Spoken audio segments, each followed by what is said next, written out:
Hi, and welcome to Strictly Salina. I'm your host, Carol Bell. Strictly Salina is a program that we do that highlights nonprofit organizations in our area. If you would like to be on Strictly Salina, please give us a call at 823-2500. Again, that's 823-2500. Today we have with us Paul Fouts from Rolling Hills Zoo. Welcome, Paul. Thanks for coming. So you guys have a lot going on at the zoo. You're getting ready for your 20th anniversary. You're kind of celebrating that all year long. So let's kind of go back in time and tell us a little bit about some of the programs that you guys do. First of all, you can tell us what you do there. Sure. I'm the education director, or the education curator. I've been there for about 2 years. And what we do in the education department is basically most of the aspects of the educating when guests come to the park, or even when we go off-site. So we can do both of those things. But my job is basically to oversee the education department and make sure things are running smoothly, and I also deliver programs myself. Okay, good. So how are things different? I know you said you've only been here a couple of years, but from the things that you've heard about from other staff, how has that changed? Like, what did you guys do before?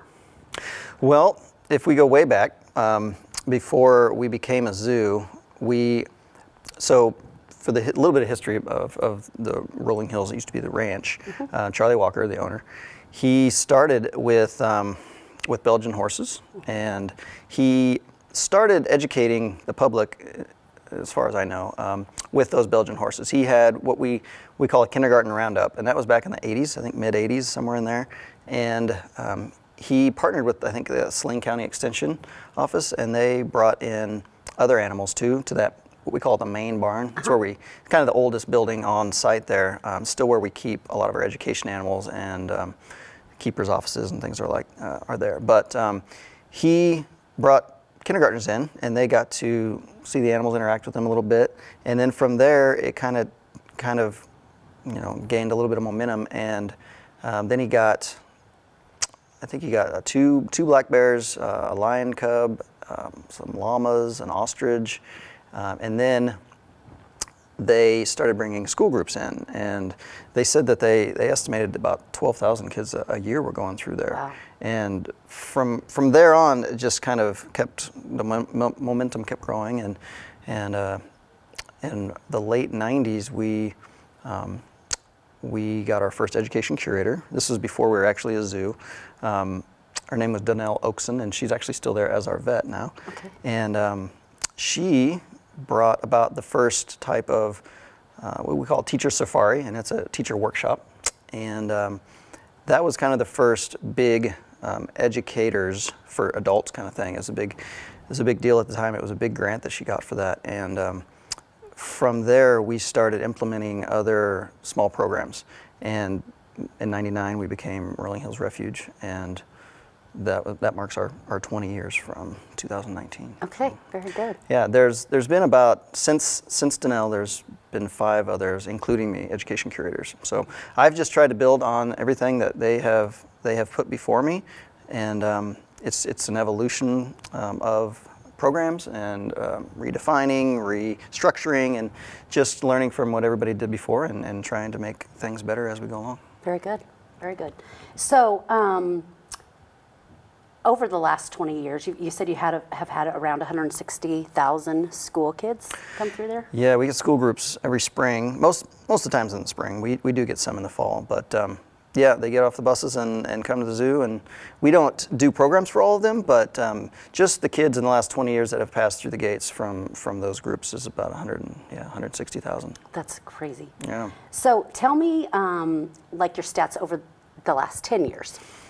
For the education department, like I said, we go off-site and we educate students and or adults on-site too. And just from the education programs that we've provided, we've reached over 150.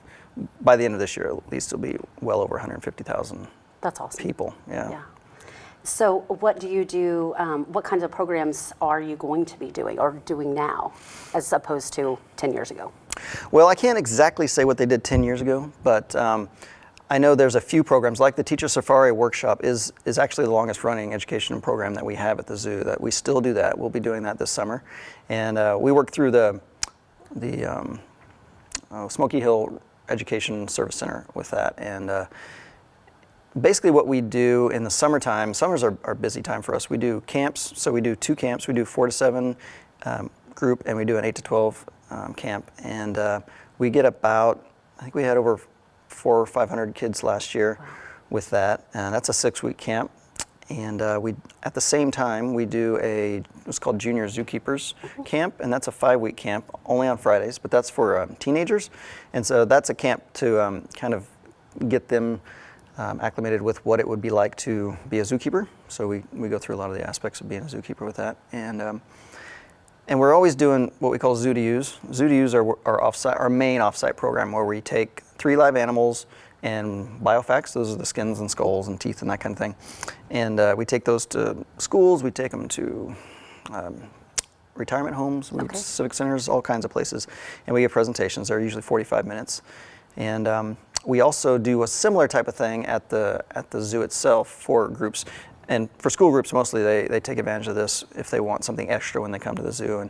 And we do a 45-minute, what we call a discovery class. It's basically like a Zoo to You, but they can pick the theme. We have set themes too, but if they want something special, then we can try to make something up for them. And we do a You at the Zoo, which is like 2 animals, just a little shorter. It's a 30-minute program, but similar themes there. Those are our main on-site programs. And then, of course, we have all of these, just, I wouldn't say random because they happen every year, but just the one-time events, like Adventure Day, where we have 600 kids from around the area come, and we partner with a lot of the colleges. The teaching students that are going into teaching fields come out, and they give little 20-minute workshops for the kids, and they kind of rotate around, and it's a really good time. And we also go out and do a lot of promotional things just for free, like water festivals and that kind of thing. So yeah, we do a variety of things. Good. The part that I liked that you said, it's not just about the kids. When you take stuff to the older people facilities, I don't know. Anyway, like the care facilities around here, so you can target those kind of clients as well. That's neat. Yeah. It's actually, we just started getting into that a little bit more, and I can't say that they had done that a lot in the past, but I know that we weren't getting a lot of calls for that when I first started. Yeah. And one of the things that we have a really good relationship with Sunflower here in town, and Sunflower Day Services is just a couple blocks away, and we go there every month, and they really enjoy it, and that kind of got us thinking, well, if they really enjoy it so much, I know that we could take this to other facilities, and they would love it too. So I think we have expanded on that quite a bit and got a lot of good feedback. Good, very good. So what is in store for the future at the Rolling Hill Zoo? Well, it's an ever-changing thing, and we have our master plans, we have our education plans, we have the things that just go wrong every once in a while that need our immediate attention, but education-wise, we're always trying to improve on what we're doing. So a constant evaluation of our programs is a must for us. Feedback, getting those evaluations that we give to all the guests that come for our programs is important to us. So we're always looking at getting better. But we do have a few goals in mind, such as we work with the animal department, the animal curator, Brenda Gunder. She's great. She works with us in a variety of ways, but what we would like to do with her is start putting a few more animal programs in the park. We do meet and greets right now, and a meet and greet is just where we come out with an animal like a ferret or a guinea pig or a hedgehog, and people can approach us, and we answer questions, and they ask us questions, and it's just an informal thing. But we want to kind of get to that next level where the animals are doing something. Maybe we have a hawk fly from one end of the arena to another, and so things like that we want to maybe explore, because I know in a lot of bigger zoos they do that, and crowds really love that. So and it really gives you a better sense of that animal's natural behavior. Right. And so that's something that we're looking into for sure. We are looking into developing a special needs program specifically for that population.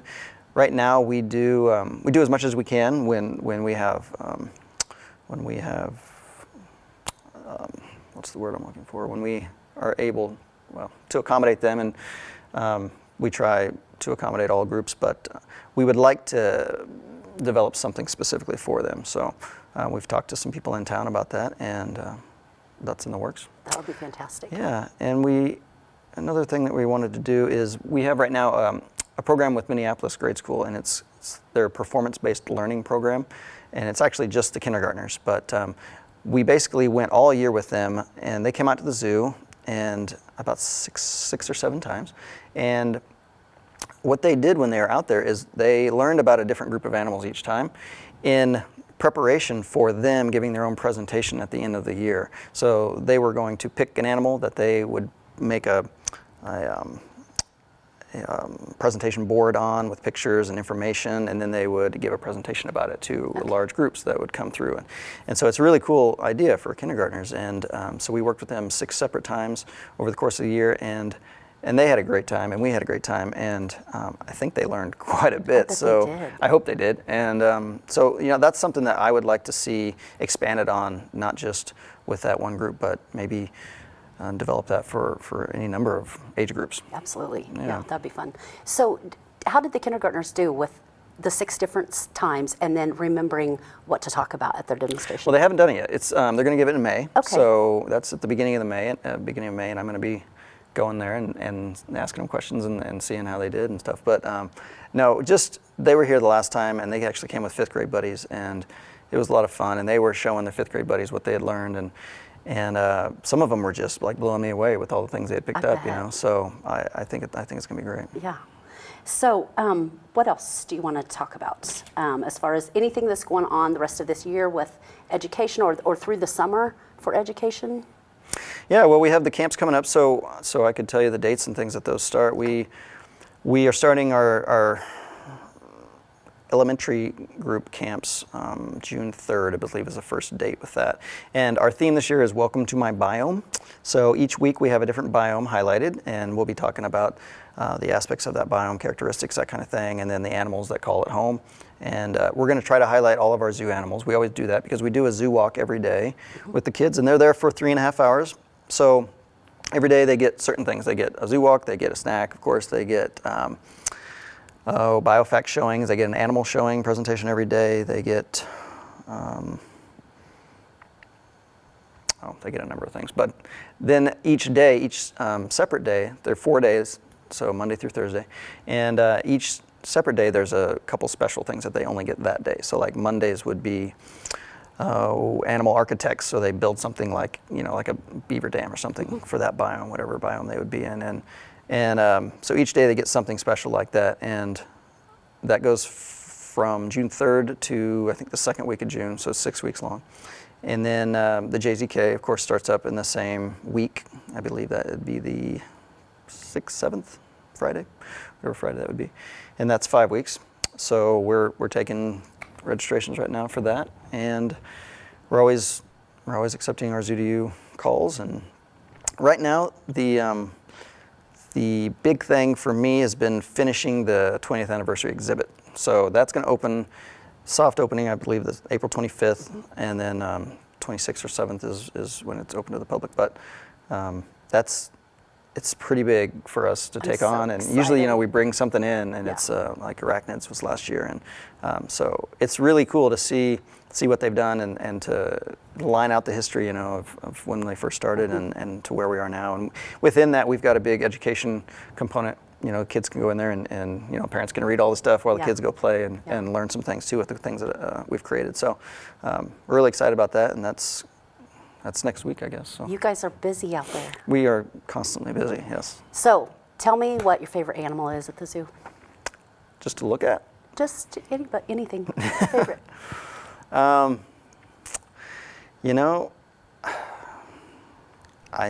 don't know that I can pick one. I mean, I like them all. I like all the animals because that's why I'm doing what I'm doing. I do have a little more affection for chimpanzees. That's where I started my career with chimps. But I love all animals. All right. So if anybody wants to get a hold of you, do you have a website? Mm-hmm. It's rollinghill.org, I believe. Okay. And within the website, you can go to the education department, and we've got our programs listed, and you can just navigate through that, and you can email us or call us. Very good. Well, thank you, Paul, so much for joining us today. You're welcome.